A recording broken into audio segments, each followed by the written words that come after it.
里边的人，给我滚出来！大人，这几个来头可是不小啊！这家里边，不是国公就是王侯。勋将子弟啊，勋贵子弟吧？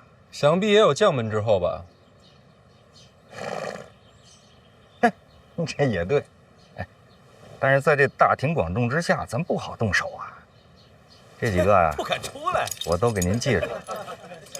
不如咱回头啊，私底下再一个个的打他们的黑棍啊，只要不露脸，到时候想怎么打就怎么打。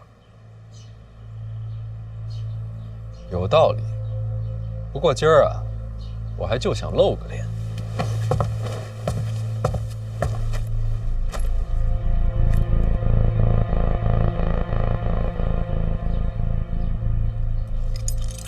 你就是范闲呀？听说抱月楼是被你小子给接下来的，能不能少说两句废话？你知道抱月楼是谁的产业吗？你小子没这个资格接，这是咱家殿下的产业，识相点，把楼给还回来。小爷我饶你一命啊！三皇子，我猜猜，他自个儿都不知道吧？这是想把抱月楼抢回来，在皇子面前长个脸。哼！你笑什么呀？你知不知道你这么做是害他？吓唬谁呢？把楼交了，你信不信？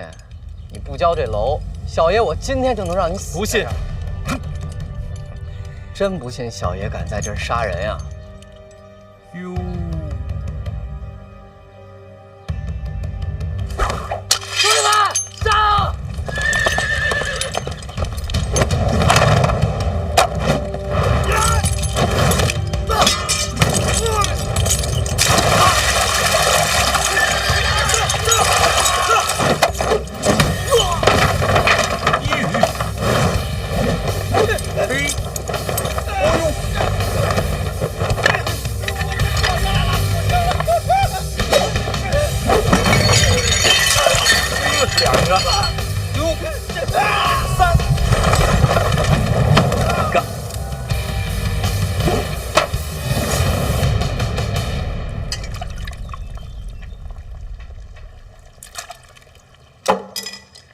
那几个小家伙还真敢动范闲。从小养尊处优，到这个年纪都没个倾注。那咱们该好好准备准备，看看怎么借此机会针对范闲。他不是一直想要个公道吗？那咱们就给他个公道。去趟叶府，找叶灵儿，就说我禁足在家，不便出门，劳他大驾，亲自来见我一面。人家未必会来吧？就说是我与范闲的争斗，他会来的。这叶姑娘跟郡主走得近，跟范闲关系也不错，要斗范闲，她不可能吧？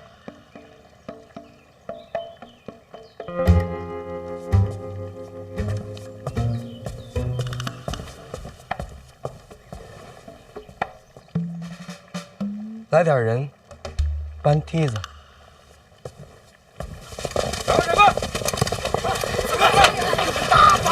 检察大人，属下来迟。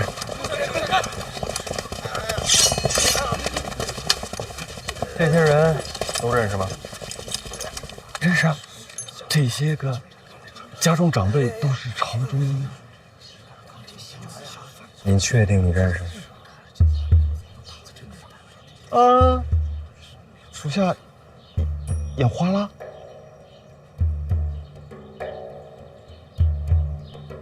属下根本不认识他们呀！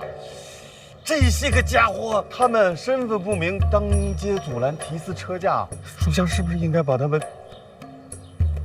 抓了？听你的。押回去。是。你们敢抓小爷，请去把门瞅掌！各位，行行好，少说两句吧。大人，真抓呀！抓呀！然后呢？然后从他们身上搜些银子，把这店家给我赔了。臭崽子，下手没轻没重。咱家大人胜吧，闲吧，去吧。这应该是2殿下的手笔啊，逼着您跟3殿下翻脸呢。我知道，咱不上当，回一处。好嘞，把人都交出来，驾！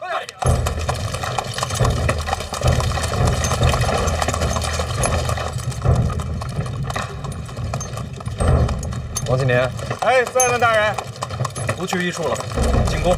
不是大人，咱不是说咱们不上当吗？退一步，越想越气，忍不了。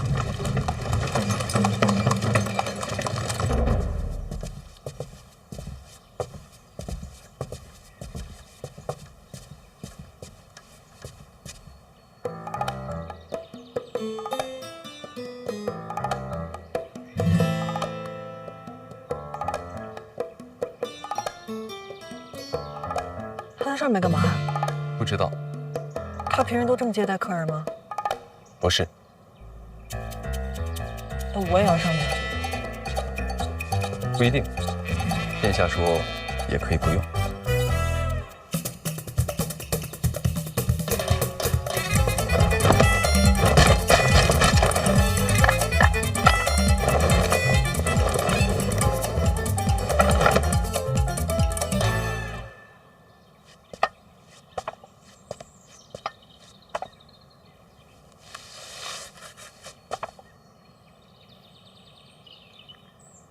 谢谢你能来，这些都是为你准备的，随意。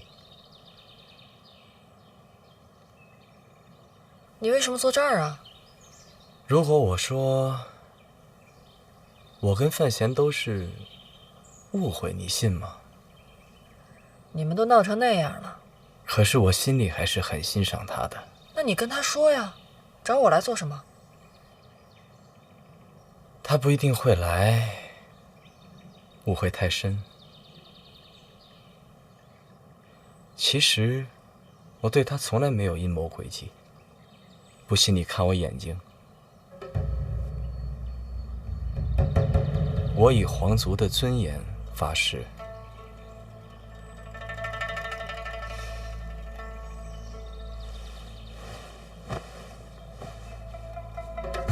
我能不能问一句，你为什么要跟我说这些？被逼无奈呀。那你倒是说说，谁这么有本事，敢逼皇子？陛下，我想远离纷争，他不让啊，在群臣面前说我贤德兼备。13岁封我为王，15岁旁听朝政，他不让我离开京都，给我机会结交群臣，广结党羽。你让太子怎么想？说我不想争太子心吗？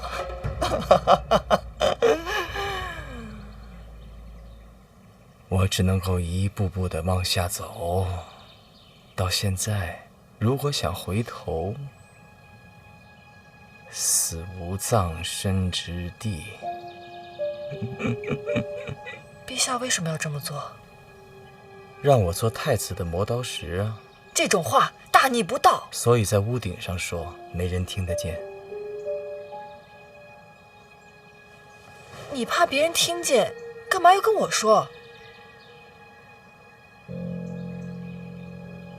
你我婚约在身，既然无法反抗，这后半生你我二人就是命同一体。如果这世上一定要找一个人敞开心扉，应该就是你啊。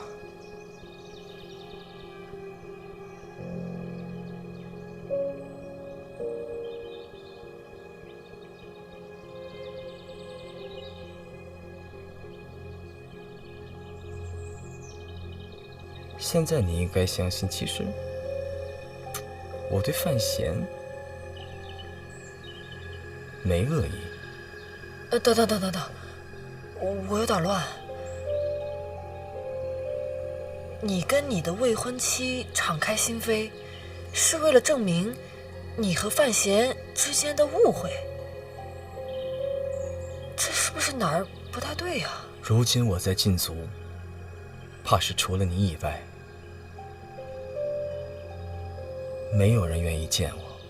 所以呢？所以我想请你替我送一份奏表入宫。什么奏表？为国举贤。举谁？范闲。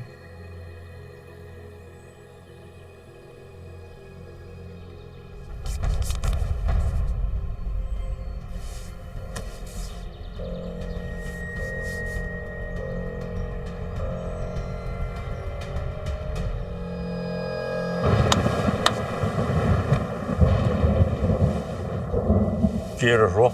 监察院最新消息，各府子弟当街拦截范闲车驾，范闲出手击伤3人，现在所有的人都关在一处。这是多大点的事儿，你就跑朕这儿来了？不是，到陛下这儿来躲清闲来了。陛下不知啊，现在各位国公都在监察院门口找我放人呢。所以你躲进宫了。现在京都城内外只有陛下这儿最清闲。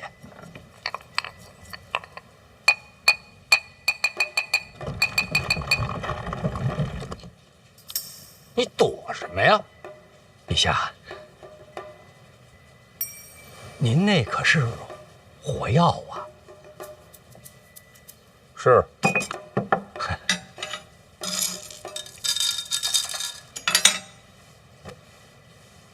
我问你，你们一处是不是不想放人？回陛下，抓人的是范闲，要想放人的话，也得找范闲才行。你们找范闲啊？范闲现在也躲在宫里。跪下！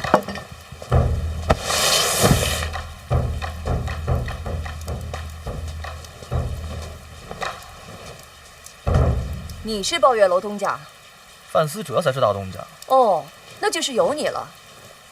范思哲说赚钱。范思哲说让你吃屎，你吃不吃？范思哲这倒不至于啊。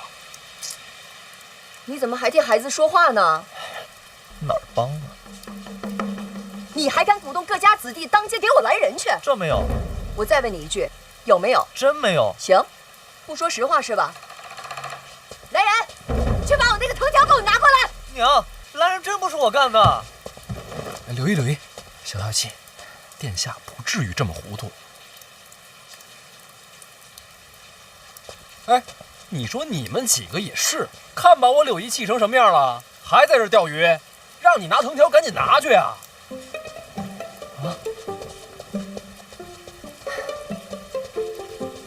我让你不说实话，你说不说啊？疼，不说是吧？哎呦，说不说？娘，说不说？说不说？娘，别打！臭小子，整天柳姨消消气，差点还跑不跑？跑不跑？让你跑，让你跑！打死你！柳姨歇一歇。臭小子，我叫你不听话。柳姨，喝口茶吧。真不是我，娘。臭小子！哎呦，别打！你先等会儿，等我打完痰。下雨天打孩子，闲着也是闲着。说不说？娘，我真没有。柳姨，您要不还是钓会儿鱼吧？下人们都看着呢。我管他上人下人的，钓鱼是解闷儿，我抽他也是解闷儿。说不说？还说没有？还说没有？真没有啊！哎呀，臭小子！别打了，娘！哎呦！哦，动藤条了，真打了。你说咱们要不要去看看？晚了。打完了，这么快？最后还是范闲给拦下了。无趣，无趣呀！没有热闹可看了。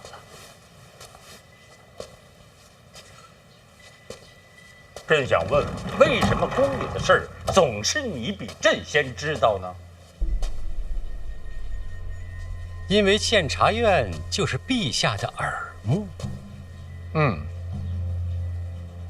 看来赖明成说的一点都没错，监察院已经做大，无人能管了。说的没错，有道理。请陛下三思。三思？你总让朕三思。思什么？赖明成不管说什么都是错的，因为他是被陛下杖毙的。如果他说的都是对的话，你可真敢说？老臣忠心耿耿，知无不言。你就不怕有一天你和赖明成是一个下场吗？为国捐躯，不惧一死。得了吧，不去死。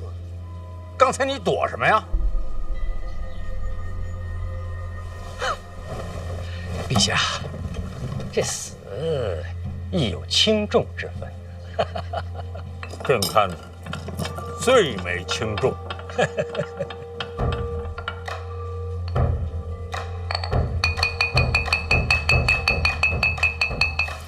这孩子嘴真硬。小小请啊。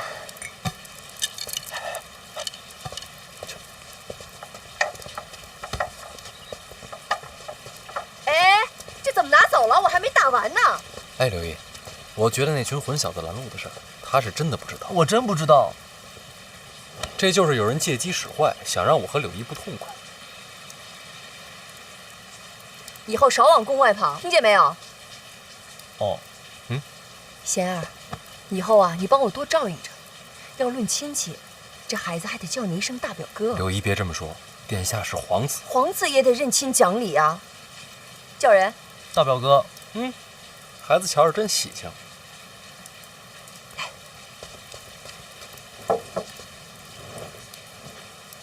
堵你的可都有些家世啊。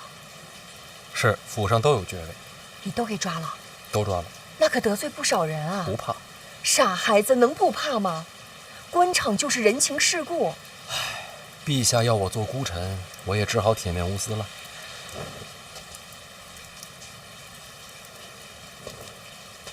别出去瞎传话，听见没有？不敢。你也是，什么都敢说呢。外面不说，柳毅不是外人。这也真是难为你了。柳毅，这几日千万别让他出门，就怕别人还在等机会。你放心，我盯着，绝对不让他出门。那我走了。哎，不急，再多说一句啊，毕竟你是这孩子大表哥，还沾着亲呢。没事多来看看他，也替我管教管教。这瞧着不顺眼就直接打，怎么打都行。啊？啊什么啊？啊，我意思，表哥你以后常来啊。行了，打也打了，教训也记住了，起来吧。起来吧。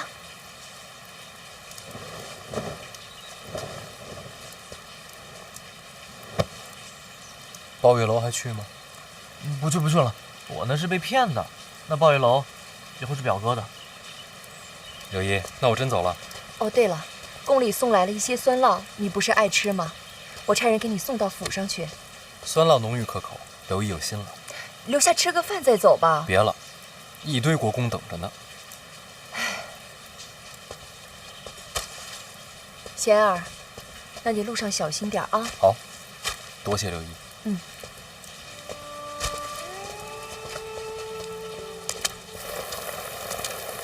贤儿，慢点啊。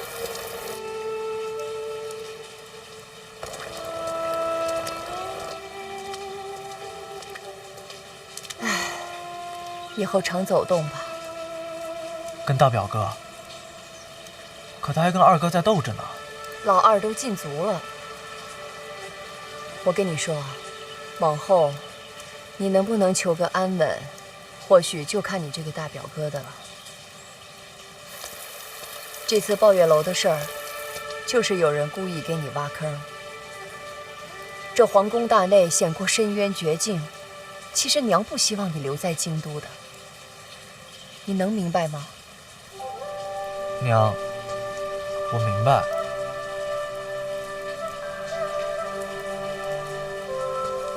刚才娘是不是打疼你了啊？疼不疼？不疼。不疼。不疼哪能记得住啊？来人，赶紧给我来人，把那个藤条给我拿过来，快点儿！听见没有？把我的藤条拿过来，快点儿！臭小子，赶紧给我滚回来！我告诉你，我今天一定打到你记住，听见没有？回来！气死我！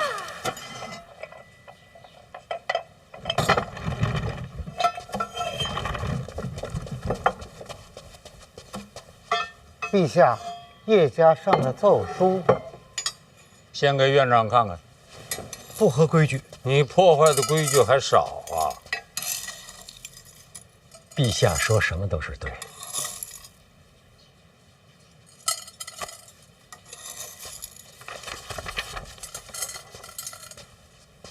这是叶家和二殿下联名上奏。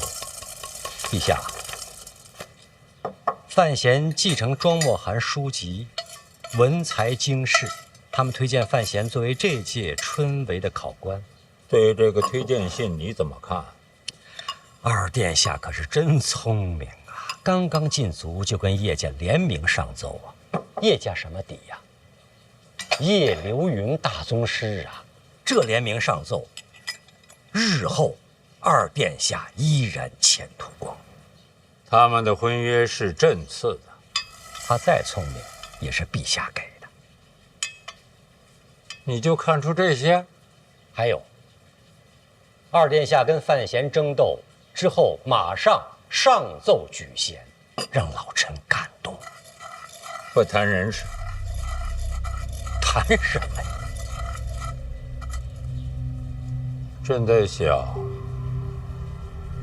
像范闲这个年纪，能主持春闱吗？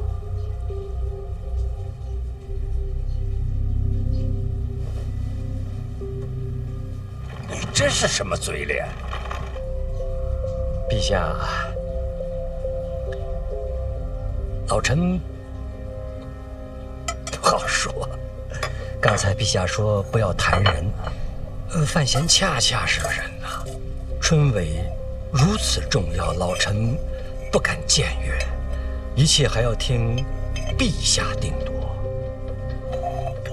陈院长说话还是那么的滴水不漏。老臣毕竟忠心耿耿。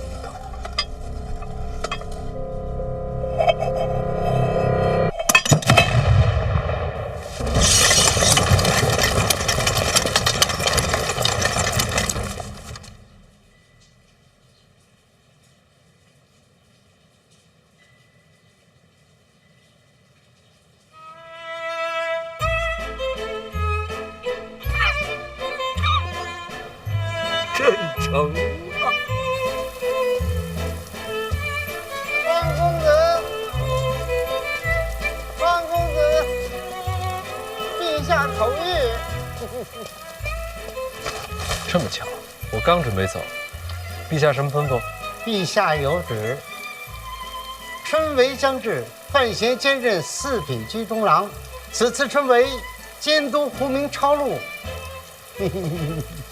恭喜小范大人，这一届学子该称呼大人一句作诗。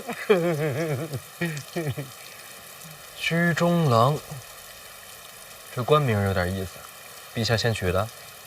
哪能啊？居中郎自古便有。那侯公公觉得这朝堂之中，我该居中吗？老奴哪懂这些呀？居不居中，不都得靠着陛下吗？多谢侯公公提醒。哎呦，严重了，哪招提醒啊？随便乱说。哎呀，您看我这也没带些碎银。哎呦，您可别开这个玩笑，不合适。再说我也不敢呢，是吧？口谕传到了。我回去伺候着了。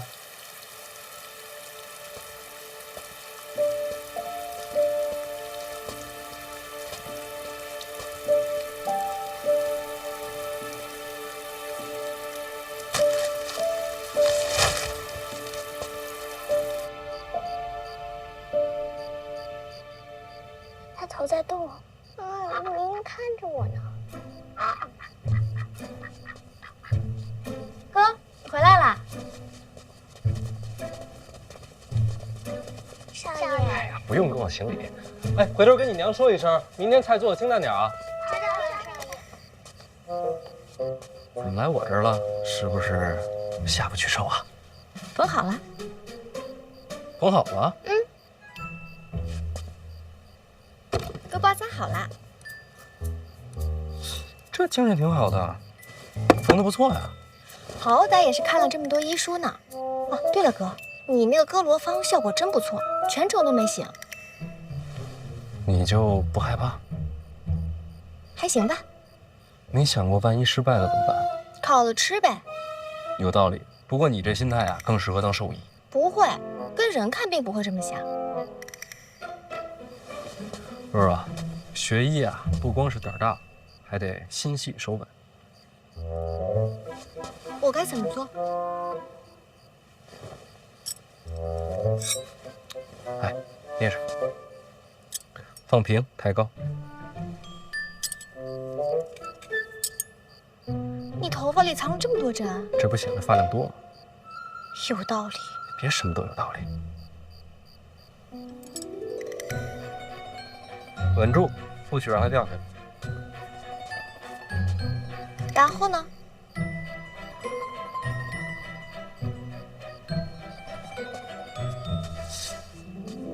你别说，这手还真挺稳的。然后就是学会在运动中保持平衡。首先呢，就得走起来。练到后来啊，不管是正着走、倒着走、前后左右、东南西北，哪怕是蒙上眼睛，它都不能掉。你哥我当年练这个的时候啊，老师说。然后呢？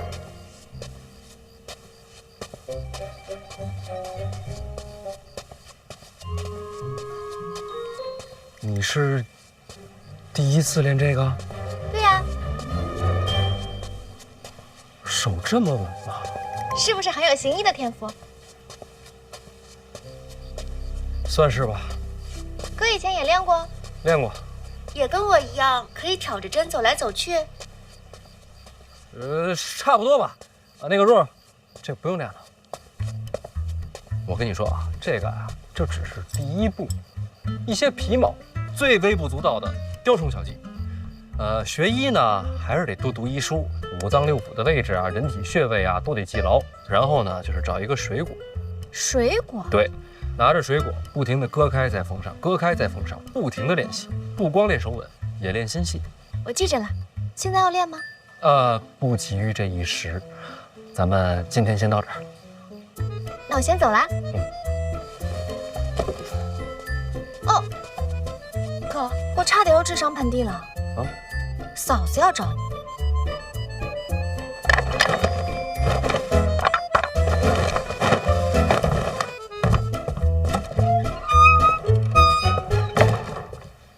来啦！你猜到我会晚上来？范大人，你来我这儿，晚上比白天多。你这话说的，显得我不像好人啊。勋贵子弟拦路打人的事儿，我听说了，这应该是二哥暗中推动。我知道，都是被他当枪使。那些少年，你该打就打。该训就训，陛下撑腰，那些国公勋贵不敢怎么样，大不了你打完了，我再登门赔罪，好歹有个郡主的身份，他们打碎了牙也只能往肚子里吞。婉儿，咱俩真是珠联璧合。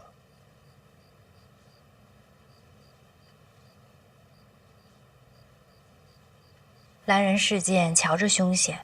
其实对你没有什么影响。若是二哥真想报复，手段绝非如此浅显。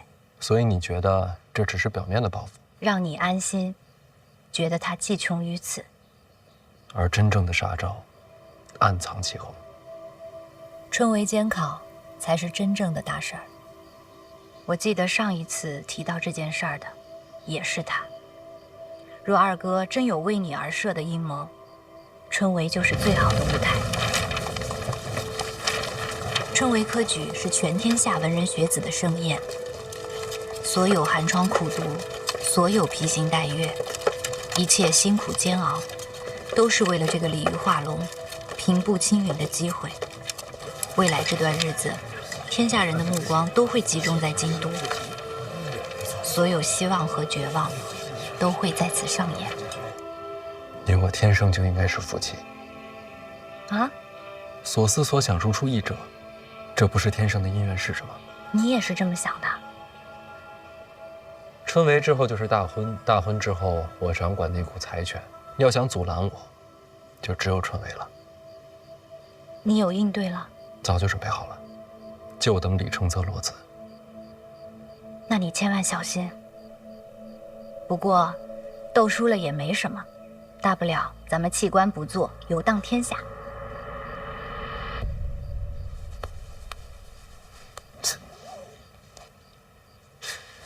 反正有你就行。别动手动脚的，绣坏了。那话说回来，我这看了半天了，你绣了个什么呀？鸳鸯戏水。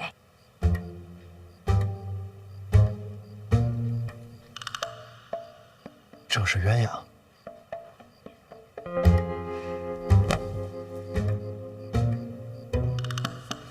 其实真的挺好的，挺好的。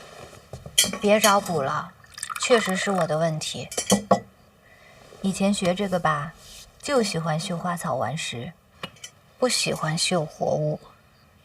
现在要学，确实太难了。那就不学了。来，喝水。这是要送你的，不绣鸳鸯说不过去。送我？成亲的规矩。怎么还有这种规矩？不成文的习惯，这不显得大家闺秀吗？那你以前没练？以前觉得自个儿活不到成亲。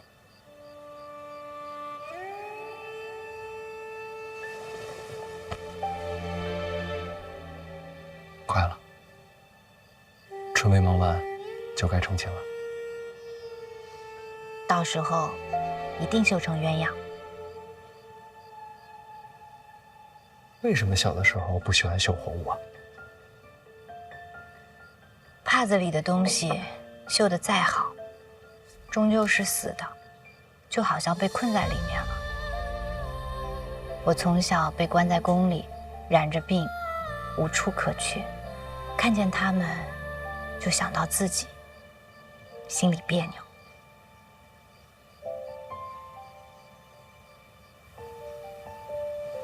没事啦，现在有你啦。我在儋州长大，儋州是个港口，每天都有很多的船来来往往。等到日落的时候，海上的飞鸟随风起落，放眼望去，全是生机勃勃。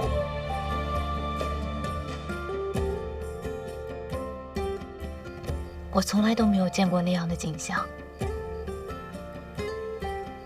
其实，我都没有离开过京都。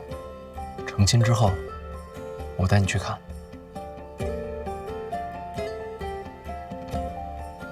我一直有一个梦想，等到所有的麻烦都不再是麻烦的时候，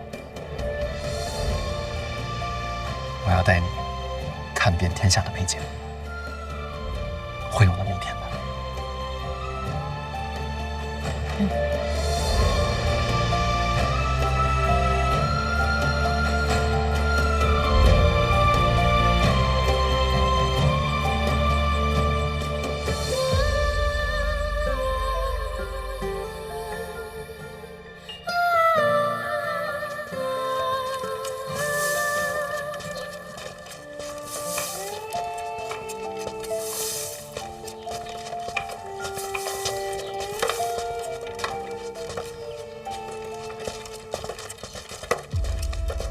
掌柜的，有空房了吗？我昨天来时客满，小二说让我今天一早过来碰碰运气。您稍等。史公子啊，正是史产力。您运气可真好，刚有客人离开，正好空下一处私人合住。哦，不瞒公子，春闱就在眼前，现在在京都城内想找个住处，那可真不容易。私人合住虽是喧闹些，但房钱可便宜多了。公子也是来参加春闱的吧？啊，那肯定是。既是考生，能否看下官府发的文书？不是针对公子，春闱将至，京都管得甚严，我们呀要仔细记下细节。回头啊，府衙要来查看。应该的，应该的。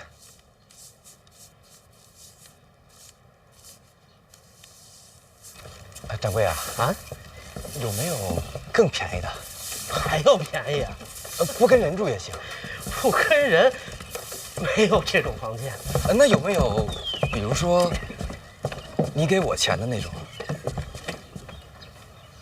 啊，掌柜别误会，我是说，我可以替您打扫院落，又或是端茶倒水，这工钱抵了这房钱。抱歉，石公子，小店人手够了。我先说说这个，当年乡试，他排在我后面很远，哪知道会试的时候啊，他就一举成名。石公子是不是有些拮据？不瞒掌柜，春闱啊，太费钱了。那倒是有一条门路。掌柜请讲。有一位大人主持本次春闱，石公子若是能找到他，或许能帮你一把。主持春闱是哪位大人？范大人，别来无恙啊！听闻范大人适才经世，别人都是惊讶，可在下不这么认为。从见到范大人的第一眼起，我就知道范大人的才华绝非凡俗可比。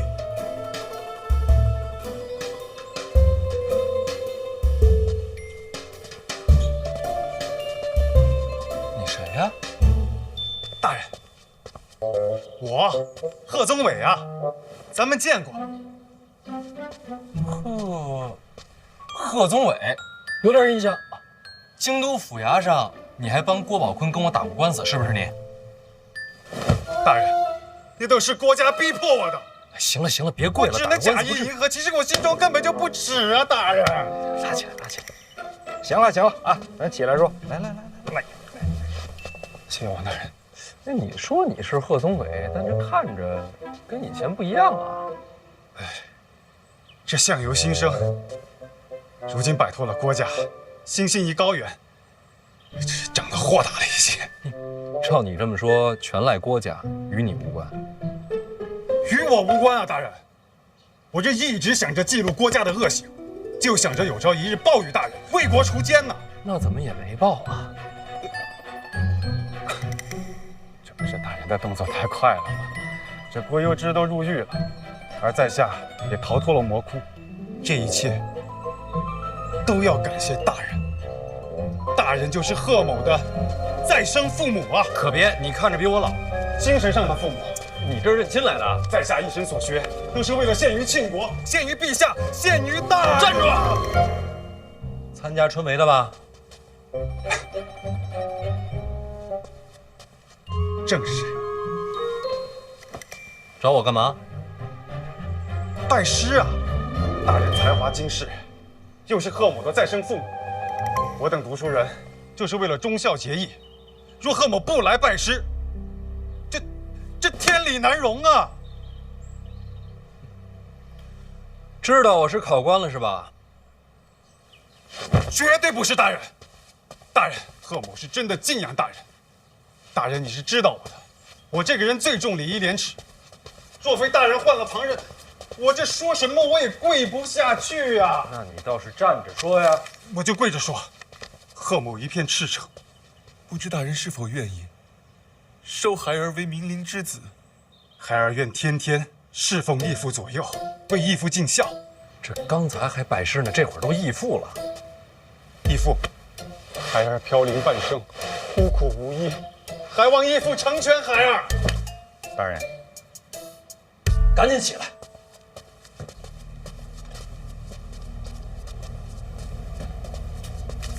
大人，医处刚送过来的密报，您还记得史家镇吗？当然记得，全镇被灭口那个。现在有活口了。石产地。史家镇被烧之前，他就来进京赶考了，所以他是整个史家镇唯一留下来的活口。昨天到了京都，看规矩呢，学子入住客栈需要核实身份。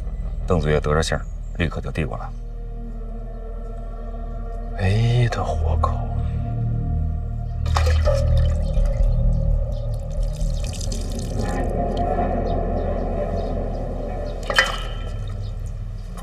史家镇唯一的活口，还来到了京都。人住在京都客栈。殿下，我去一趟。你去干嘛？杀个学子，探囊取物一番。杀学子干嘛？不灭口吗？我跟你说过了，史家镇那把火不是我放的。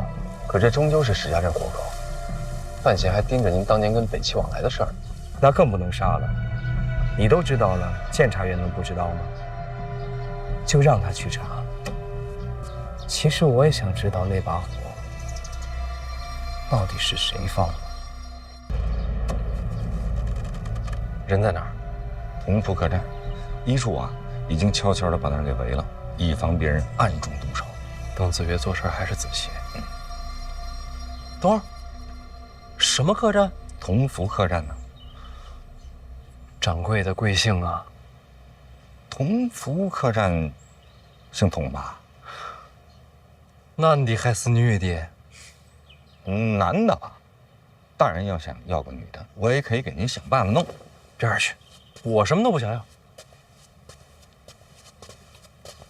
你可以走了。义父，闭嘴！读书人该有风骨。孩儿我趋炎附势，蝇营狗苟。贺宗纬，今日我不打你出去，就已经算是心软了。读书人不能做狗，也不该做狗。孩儿是真的敬仰。滚！哎，孩儿先行告退。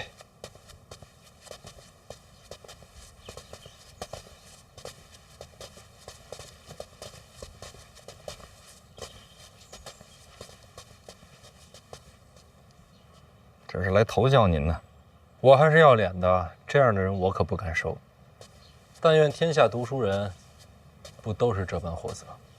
这般货色呀，也是少见的。少年人总是昂扬的多。但愿吧。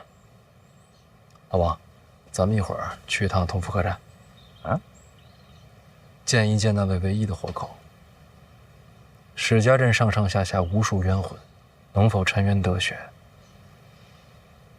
就看他了。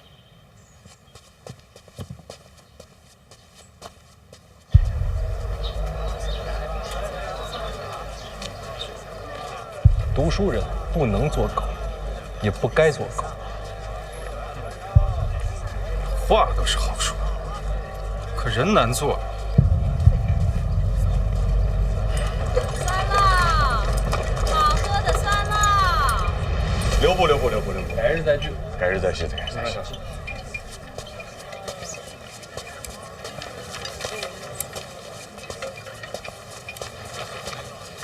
范公子来了，借一步说话。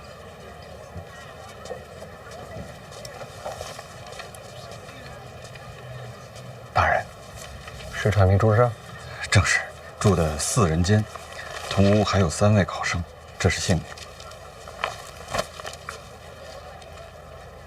杨万里、程嘉林、侯继常，家事正在核查，很快就会有结果。还有大人，这是石产力入住客栈以来一言一行的详尽记录，请过目。这都查了，未雨绸缪嘛，万一大人用得上。还喝酒了？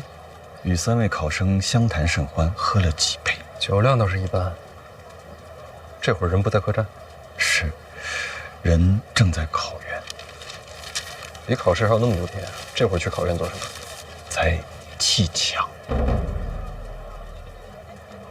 砌墙？用点心啊！来，轻拿轻放。慢点，好嘞。坏了啊！大人请看，这些都是参加今年春闱的考生。他们这干嘛呢？帮礼部翻修考院。翻修考院？那不是工匠的活吗？怎么让学子干？是。礼部尚书郭征郭大人提议的，说是学子众多，家境不好，京都物价甚高，贫寒学子活得艰难。所以说这工钱与其让工匠赚，不如让学子赚。正是。自愿参加，既可以提前感受考院的堂皇气象，又可以挣些银两维持生计。那这么看来，这位尚书还蛮体恤民情的。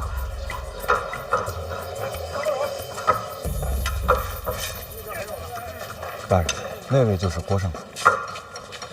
他这郭大人还亲力亲为啊！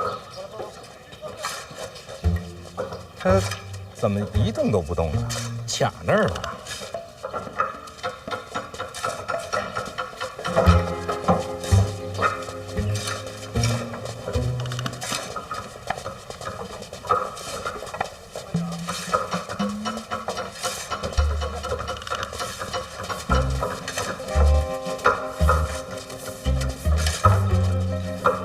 这儿有一个画室。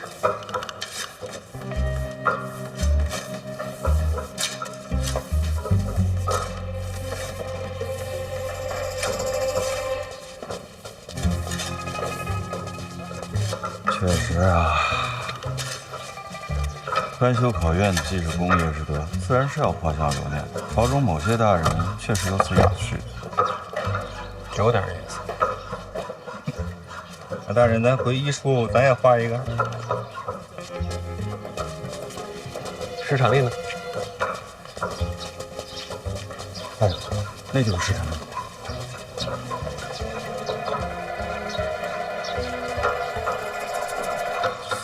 他这也是画像呢？这没看着有画师啊。部位倒是不严。部位自然护的是尚书大人，没人在乎这些学子。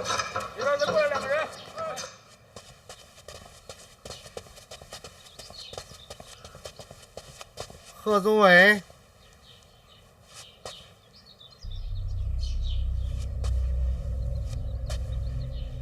想不想入官场啊？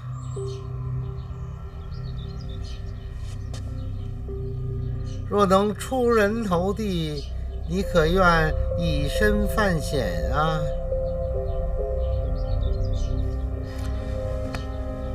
敢问阁下是？大家都小心点啊！好，师兄，哎，阁下是？师兄把我忘了，咱们见过的呀。咱们见过吗？师兄是不是住在同福客栈？那倒是，4人同住。没错。家在边境，史家镇。你怎么都知道啊？你跟我说的呀。我跟你说过啊。那天醉酒，咱们聊过几句。啊。那晚有兄台吗？在茅房的时候。那晚我喝多了，没记事儿。师兄这是手头拮据啊，确实不太富裕，同病相怜啊。侯继常，兄台是姓甚名？师兄，啊，这位是师兄朋友啊，都住在同福客栈，之前见过一面。师兄，你不介绍一下？这位是我同屋的侯兄，侯继常。侯兄好，在下姓范。范兄好，同住一家客栈便是缘分。我是不是打扰到二位谈兴了？哦，那倒没有。就是刚才看见师兄一直握着手里的青砖在那发呆，不知为何呀？我也看见了。师兄啊，我来之前是怎么跟你交代的？大老远就看着你坐在那儿盯着2块砖一动不动。郭尚书就在那儿看着，就算是累了，也要装出辛劳的模样才好啊。啊，我倒是不累，就是砖啊很奇怪。啊？砖怎么奇怪了？你看啊，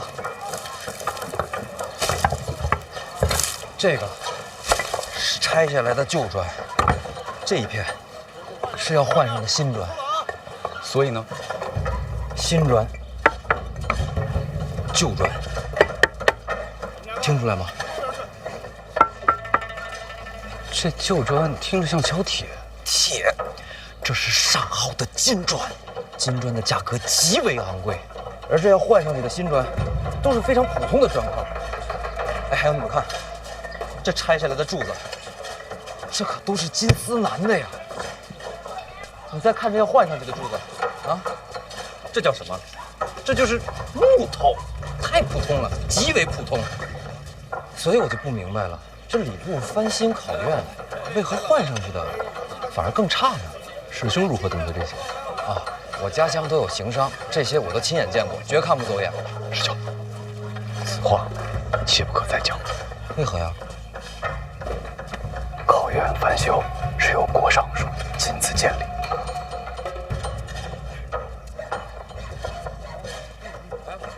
那就更该告知郭尚书，免得他被人骗了。此事与你我无关，最好视而不见。可是，相信我。你们两个，哎，为何视而不见？以次充好，说没有贪官作祟。我等读书之人，明德之理，怎可视若无睹？小声些。别见怪，他俩老这样。你堵得住我的嘴，你堵不住天下这妖巫。算我求你了，听我把话说完。大兄，喝水，多谢。我给你介绍一下，这位是泉州杨万里，在家乡颇有名望，乡试名列前茅。我等四人啊，杨兄才学最高。杨兄，幸会。幸会。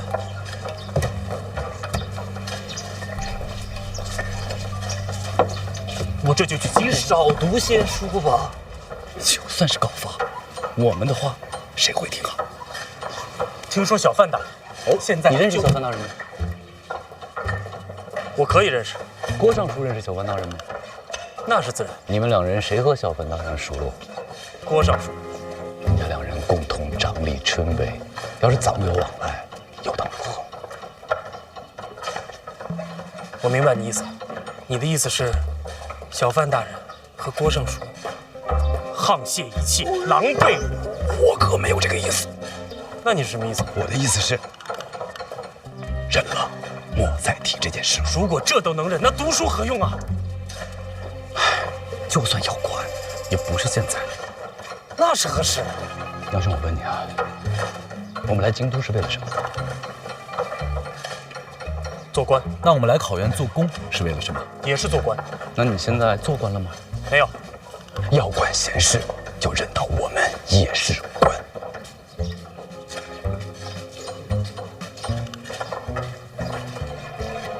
读书人何至于此？因为都是这般。告辞。哎，杨兄，杨兄，明明是个书生，跟个莽夫似的。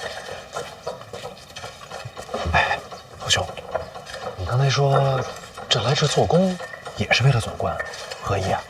啊，没有，生活拮据，赚些吃饭钱罢了。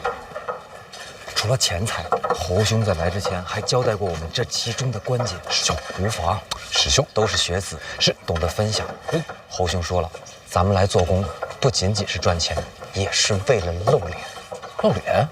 咱们这些来做工的学子都会在册上留下姓名。郭尚书本人就在现场，咱们最好能让郭尚书记住咱们的名字。记住名字？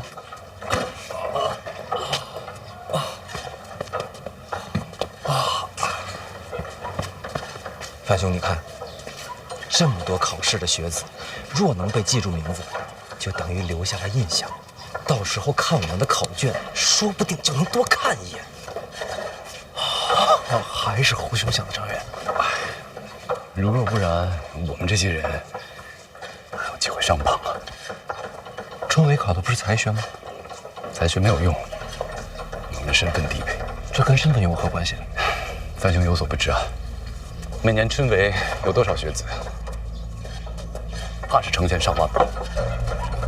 可是每科取的人就只有那些。届项满试传言，朝中大员挑几个，宫中定几个，太学再选几个，然后再选些名士，剩下的还有多少可选的？这还没考呢就选人了？那些有钱有背景的人，先拜山里，以作头效，将来都是同僚，那些大人物自然要提拔自家门生。那有什么用啊？到了考场上，不还是拼才学吗？有人关照，胜过文思泉涌。依你所言，这科举春闱，不就是给朝中的高官挑狗吗？杨兄慎言呐，小心身家性命啊！安宁也是啊，听我就好，别惹祸上身。考前内定，考场如过场，这不就是舞弊吗？本来就是。小声些。可我也在想，若真如此，为何无人告发呀？告谁啊？那唐章的不也是官吗？那公平在哪里？什么东西？公平啊！哪有这种东西？若没了公平，这春闱不就是场笑话？也许等我们金榜题名，就能改变这一切了吧？陈大林呢？啊，问萧史料呢？我叮嘱过他了，不要乱说话。这想想啊，是真没意思。干活去了。师兄，谨言慎行。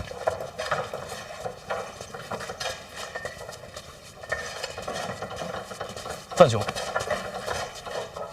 帮个忙呀！侯队长，哎，这也太厉害了，一个人搬了这么多趟。应该的，应该的，辛苦了。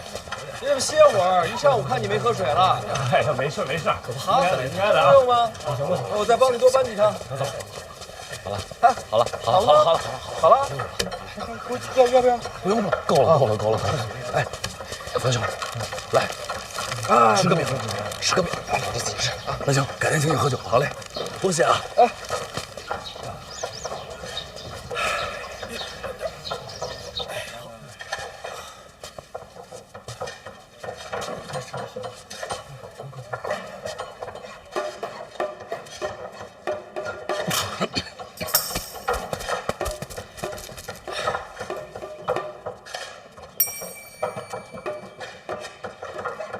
小范大人，郭尚书认得我。朝堂之上见过小范大人的英姿。那个，这次春闱，郭尚书才是主官，可别喊我大人。小范大人前途无量，他日必将一飞冲天。小范大人怎么来考院了？路过，也想见见郭尚书。郭某也早想结识小范大人。快走！不必辛苦。郭尚书，我就问你一句，请讲。这考院翻修，石料砖块以次充好的事儿，你知道吗？也不是太次，也都经久耐用。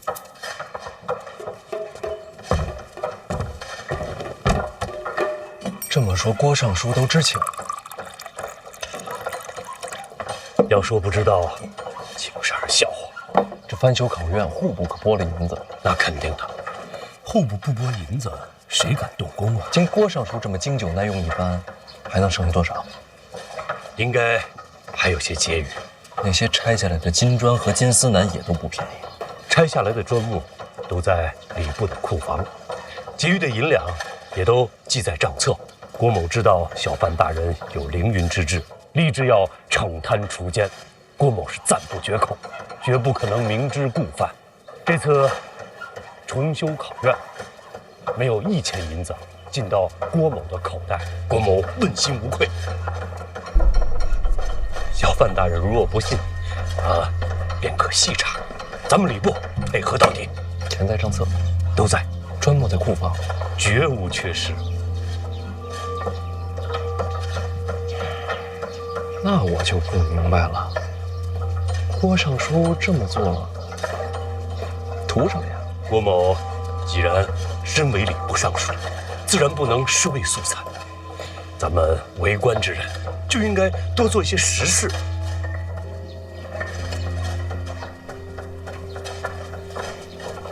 懂了，这翻修就是实事儿，实事儿就是政绩。政绩这词儿用的巧妙啊，以前都没听说过。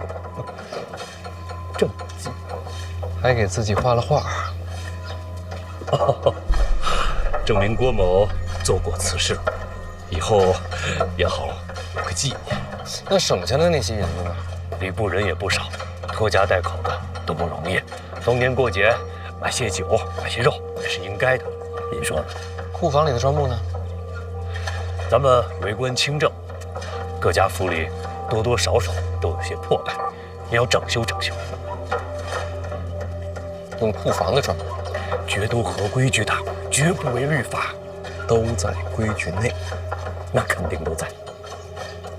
郭尚书为官多年，对这朝堂的规矩吃的是真透。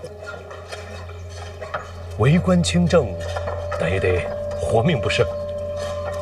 就不怕这些学子知道了？他们知道有什么用？万一将来谁金榜题名了，参你一把，也是个麻烦。小范大人，刚才都说了，全都合乎规矩。再说了，外面这些人也不可能登榜吧？什么意思？这次出梅啊，在这个名册上的都将会沦为废稿。为何？这些学子心思狡诈，他们为什么来这里做工？无非不就是想在我面前留下点印象？这种投机取巧的学子，岂能录用啊？只是想想也不行。读书人啊，最重要的就是品性高洁。正像郭某，绝不能容忍这些蝇营狗苟。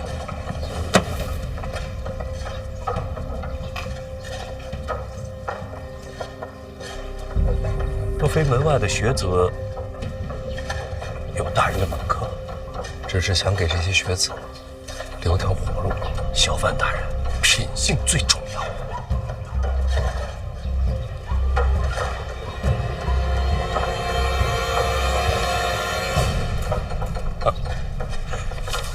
就像我无条件的相信小范大人的品性。您想做什么，我没意见，按你的来。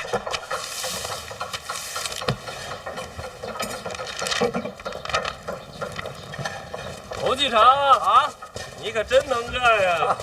是啊，侯继常，你也太卖力了吧！应该的，应该的。怎么那么厉害呀，侯继常？这来来回回好几千趟了吧？真厉害呀，侯继常！